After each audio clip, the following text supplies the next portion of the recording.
ጃልሞታ ሰላም ነው? እንዴት ነህ? እንዴት ነህ? ሰላም ነው። እሱ አላ አልሐምዱሊላህ። በጣም ጎበዝ ነው። በጣም ነው የምከታተልህ። እናመሰግናለን። አንድ ጥያቄ ልጠይቅ ይቻላል?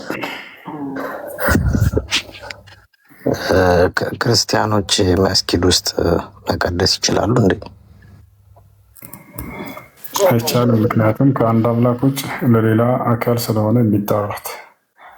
ከአንድ አምላክ ውጭ ከአላህ ውጭ ሌላን አምላክ ማምለክ ደግሞ ጣዖት አምልኮ ነው እና ከአላህ ውጭ ሌላን አካል ለሚጠራ ሰው መስጂድ ውስጥ ያን እንዲያደርግ አይፈቀድም። አላህ በቁርአን ላይ ሲናገር ወአነ አልመሳጅደ ሊላሂ ፈላ ተድዑ መዐላሂ አሐደ ይላል።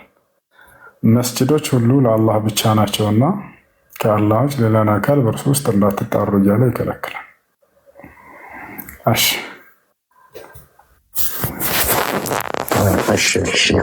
ቴንኪው፣ አመሰግናለሁ። መርሐባ። ሰላም አለይኩም። ወአለይኩም ሰላም ወረሕመቱላሂ ወበረካቱ። ሁሉ ሰላም? ደህና አልሐምዱሊላህ።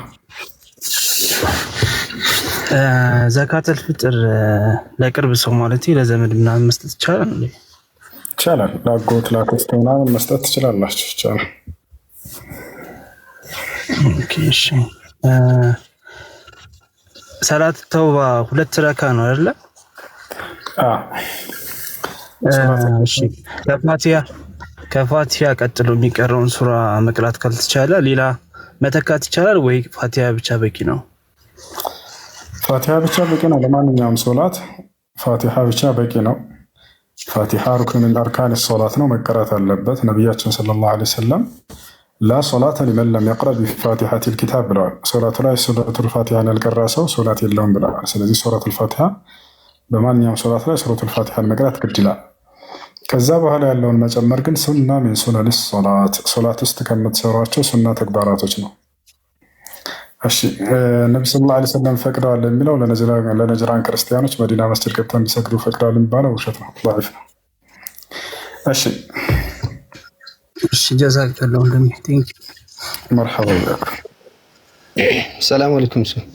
ወአለይኩም ሰላም ወረሕመቱላሂ ወበረካቱ። የኔ ጥያቄ ዊትር ሰላት ላይ መጨረሻ ላይ ዱዓ በምታደርግበት ጊዜ ፊትን ማበስ የሚለውን ይቻላል ወይ አይቻልም የሚለውን ነበር መጠየቅ የፈለኩት። ደስ እንዳላችሁ። አልአምሩ ፊህ ዋሲዕ። ከፈለገ ሰውየው ቢያብስ ፊቱን ባያብስም ያው ነው። ትዕዛዝም ሆነ ክልከላ አልመጣበትም። ነገር ግን ሼክ አብዱልዓዚዝ ብን ባዝ ተጠይቀው ችግር እንደሌለው ተናግረዋል በዚህ ጉዳይ ነው። እሺ ባያብስም ሰውየው አሚን ካለ በኋላ ዝም ብሎ እጁን ቢያወርድ ችግር የለውም። እሱ የጅብ ስጋ ይፈቀዳል ወይ ወገኖቻችን ይቻላል እያሉ ነው ይላል። አሁን በደንብ አድርጋቸው አዳምጡ። እህት አዳምጪ፣ ህይወት ልመልስልሽ ነው። አዳምጪ እሺ። ስለመት ስናወራቸው ጊዜ ሌላ እምነት ተከታዮች ያንን ሰው እንዳይረዳባቸውና እንዳያውቅ ስለ ስላሴ ምናምን የማይረባ ነገር ያነሳሉ። ስለ ምግብ ጅብ ስጋ ይበላል፣ አይሻን አገባው የነቢዩ መሐመድ ሰለላሁ ዐለይሂ ወሰለም ገለነ ምናምን። ችግር የለውም ግን እንመልሳለን። ማንኛውንም ጥያቄ መልሱን አዳምጡ። ነቢያችን ሰለላሁ ዐለይሂ ወሰለም ሐረመ አክል ኩል ዙ አንያብ አለዚ የሲት። ሐዲስ ላይ ነቢያችን ሰለላሁ ዐለይሂ ወሰለም ማንኛውም የቀንጣት የጥርስ ባለቤት የሆነ አዳኝ እንስሳትን እርም አድርገዋል።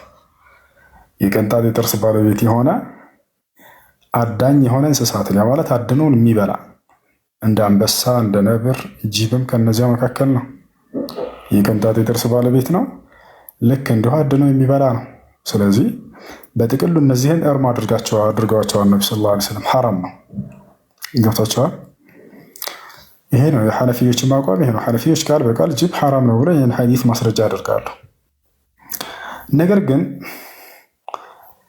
አንድ ሐዲስ ላይ ማነው ነቢያችን ሰለላሁ ዐለይሂ ወሰለም በአንዲት ቅጽበት ጊዜ፣ ለሁል ጊዜ አይደለም፣ አንዲት ጊዜ ሰሓቦች እንደበሉ ተገልጿል። ይህን ታዲያ እንዴት ነው የምንረዳው? ይህን እንዴት ነው የምንረዳው ከተባለ አምላክ አላህ ስብሐነሁ ወተዓላ በቁርአን ላይ የማይፈቀዱ የስጋ አይነቶችን ከገለጸ በኋላ ነገር ግን ህይወቱን ለማትረፍ ያክል ሰውየው ሌላ ምንም አማራጭ ካላገኘ ከነዚህ የአሳማን ስጋ እርም ነው ካለ በኋላ ለምሳሌ በሱረቱል ማኢዳ ላይ ነገር ግን ህይወቱን ለማትረፍ አንድ ሰው ከዚህ ውጭ ሌላ አጋጣሚ ሌላ አማራጭ ካላገኘ ያንን እንዲጠግብ ሳይሆን ወሰን ሳያልፍ ህይወቱን ለማትረፍ ያክል ቢበላ ወንጀል የለበትም ብሎ ተናገረ። ስለዚህ ሶሐቦች የዛኔ በተቸገሩ ጊዜ ሌላ ምንም የሚበሉት ባጡ ጊዜ ህይወታቸውን ለማትረፍ ያክል የበሉት ነው ይሄ እንጂ እንደ አስሉ እንደመሰረቱ ሐራም ነው። ያ ደግሞ ይፈቀዳል ማለት አይደለም። ለምሳሌ የአሳማ ስጋ ሐራም ነው አይደለም፣ ሐራም ነው። ግን አላህ ምን አለ? ፈመን ይጦራ አለ ሱረቱ ማኢዳ ላይ ስለ አሳማ ስጋ እየተናገረ ሑሪመት ዐለይኩም አልመይተቱ ወደሙ ወለሕሙ ልኽንዚር ወማ ኡሂለ ሊገይሪላሂ ቢህ ወልሙንኸኒቀቱ ወልመውቁዘቱ ወልሙተረዲየቱ ወነጢሐቱ ወማ አከለ ሰብዑ ኢላ ማ ዘከይቱም ወማ ዙቢሐ ዐለ ኑሱቢ ወአን ተስተቅሲሙ ቢልአዝላሚ ዛሊኩም ፊስቅ አልየውመ የኢሰ አለዚነ ከፈሩ ሚን ዲኒኩም ፈላ ተኽሸውሁም ወኽሸውን አልየውመ አክመልቱ ለኩም ዲነኩም ወአትመምቱ ዐለይኩም ኒዕመቲ ወረዲቱ ለኩም ልእስላመ ዲና ፈመን ይጦራ አለ ፊ መኽመሰትን ገይረ ሙተጃኒፊን ሊኢስሚን ፈኢነላሀ ገፉሩ ረሒም አለ። የአሳማ ስጋ በክት መብላት ምናምን እርም ነው በእናንተ ላይ ክልክል ነው ካለ በኋላ አላህ ሱብሓነሁ ወተዓላ ነገር ግን የተቸገረ ሰው ከሆነ አለ ለምሳሌ በረሃ ላይ ነው ያለው ከፊትህ ያገኘው የአሳማ ስጋ ብቻ ነው፣ ሌላ ምንም ስጋ አጣህ፣ የሚበላ ምግብ ወፍ አጣህ፣ በቃ ህይወትህ ልታልፍ ነው። በዚህ ጊዜ ያንን ህይወትህን እስክታልፍ አትጠብቃል አላህ ሱብሓነሁ ወተዓላ ህይወትህን ለማትረፍ ያክል ከዚያ ብትበላ ወንጀል አይሆንብህም አለ። አያችሁ አይደለ? ታዲያ ከዚህ ይህንን እንይዝና የአሳማ ስጋ በእስልምና ይፈቀዳል ማለት ይቻላል? አይቻልም፣ አይፈቀድም። እንደ አስሉ እንደ መሰረቱ ክልክል ነው። ግን ህይወቱን ለማትረፍ ያክል ሰውየው የዛን ቢበላ እንደ ወንጀል አይቆጠርበትም ነው የሚለው። ከዛሊክ ልክ እንዲሁ የጅብ ስጋ የተባለው ነቢ ሰለላሁ ዐለይሂ ወሰለም ማንኛውም የቅንጣት የጥርስ ባለቤት አዳኝ እንስሳትን እንዳትበሉ እርም ነው ብለው ከተናገሩ በኋላ ያንን ብለዋል ማለት ነው። የአህያ ስጋ ሲላል ኮሜንት ላይ አህያዎች ለሁለት ይከፈላሉ እንደምታውቋቸው፣ የቤት አህያና የዱር አህያ አለ። የቤት አህያን አስመልክቶ ነቢ ሰለላሁ ዐለይሂ ወሰለም እርም ነው ብለው ተናግረዋል። አይበላም እሱ ሐረመ ረሱሉላህ ሰለላሁ ዐለይሂ ወሰለም ለአክል ልሑም አልአህልያ የውም ኸይበር። ነቢ ሰለላሁ ዐለይሂ ወሰለም የኸይበር ጦርነት ጊዜ የቤት እንስሳን አህያ ማነው የቤት አህያን እንዳትበሉ በፍጹም ብለው እርም አድርገዋል፣ ተናግረዋል። የዱር አህያን ግን እንደበሉ ተገልጿል። አሁንም ሰሓቦች ልብ በሉ። ይህንንም አላህ ቃል በቃል በቁርአን ላይ ወልኸይለ ወልቢጋለ ወልሐሚረ ሊተርከቡሃ አለ። ፈረስን በቅሎን አህያን የፈጠርኩላችሁ ልትጓጓዙባቸው ዘንድ ነው አለ አላህ። ፈረስን በቅሎን አህያን የፈጠርኩላችሁ ልትጓጓዙባቸው ነው አለ። አብደላህ ብኑ ዓባስ የነቢዩ ሙሐመድ ሰለላሁ ዐለይሂ ወሰለም ሰሓባ ነቢያችን ሰለላሁ ዐለይሂ ወሰለም አላሁመ ዓሊምሁ ተእዊል ብለው ዱዓ ያደረጉለት ታላቁ ሙፈሲራችን ሰሓባው አምላክ አላህ ወይ የቁርአንን ፍቺ ለዚህ ሰው አስተምርልኝ ብለው ለዚህ ሰው አሳውቅልኝ ብለው ጸሎት ያደረጉለት ታላቁ ሙፈሲር ምን አለ? አህያን ፈረስን በቅሎን አህያን ፈረስን በቅሎን ለመጓጓዣ ፈጠርኩላችሁ ያለው አላህ ቃለ ሊተርከቡሃ ወለም የቁል ሊተእኩሉሃ ወዐላ ዛሊከ ፈኢነ አክለ ሃዚሂ አሰላሳ ሐራም ብሎ ተናገረ ሲፈስር ይህን አላህ እነዚህን ለመጓጓዣ ልታደርጓቸው ፈጠርኳቸው እንጂ ልትበሏቸው አይደለም ብሏል። ስለዚህ ይህንን መብላት አይቻልም ብሎ አብዱላህ ብን አባስ ይናገራል። ስለዚህ አይፈቀድም። ግን በዛን ጊዜ ሰሓቦች አንዲት ጊዜ በቅጽበት ያችን የዱር አህያ በልተዋል። አንዲት ጊዜ በሙሉ ሐዲስ ላይ ስትፈልጉ አንድ ጊዜ በልተዋል። ስለዚህ ያንን አብዱላህ ብን አባስ ምን አለ?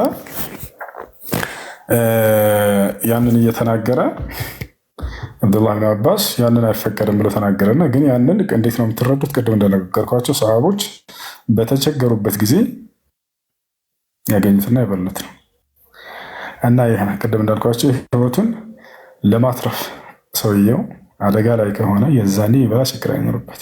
ሰሓቦች መቼ ነው ያንን ዱር አህያ የበሉት የተባለ? የሚገርማቸው በጦርነት ጊዜ ነው።